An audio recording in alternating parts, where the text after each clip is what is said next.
Au Québec, on parle français et le français est la seule et unique langue officielle du Québec.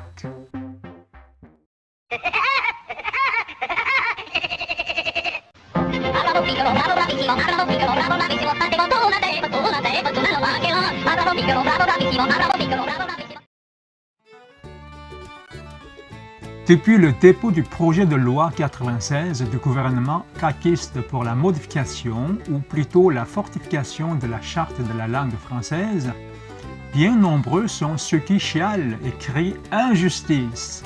Bien entendu, la plupart de ces plaintifs sont les immigrants non francophones.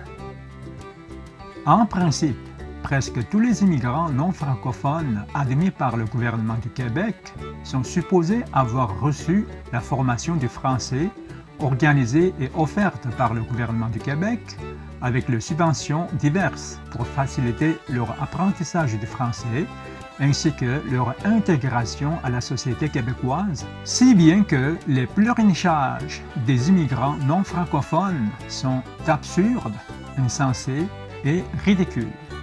Ça fait plus de 20 ans que j'habite au Québec et si ma mémoire me sert encore correctement, ma femme, qui ne parlait presque pas une phrase en français sans faute, a suivi le cours de français gouvernemental en recevant un chèque du gouvernement. Nous n'avions pas d'enfants, donc la somme était minime et symbolique, mais il y avait sûrement ceux qui touchaient une somme substantielle parce qu'ils étaient nombreux dans la famille.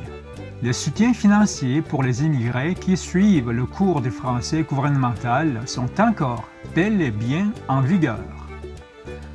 Alors, j'aimerais me permettre de poser cette question aux chialeurs non francophones, surtout les immigrants d'origine coréenne.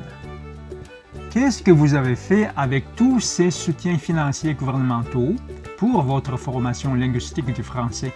Les chèques du gouvernement étaient bienvenus chez vous, mais pas les études du français. J'aimerais me permettre de vous poser une autre question. D'où croyez-vous venir tous ces argents que vous touchez pendant vos cours du français subventionnés par le gouvernement du Québec? Mais bien sûr, de la poche des contribuables québécois. Ah, vous êtes inscrit à un collège technique et vous n'avez jamais touché de chèque du gouvernement du Québec. Alors, vous ne recevez aucun support financier de sa part. Puisque vous êtes étudiant à temps plein, vos enfants fréquentent une école publique québécoise gratuitement, n'est-ce pas? À votre avis, d'où vient le fonds nécessaire pour l'éducation gratuite de vos enfants? Mais bien sûr, de la poche des contribuables québécois. Si vous ne le savez pas, vous n'êtes pas coréen, mais con. Vous n'aimez pas le français? Vous préférez que vos enfants soient formés en anglais?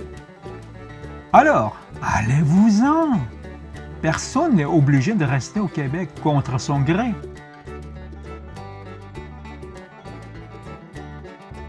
Soyons courts, clairs et précis. Le Québec est un pays francophone et le français est sa seule et unique langue officielle.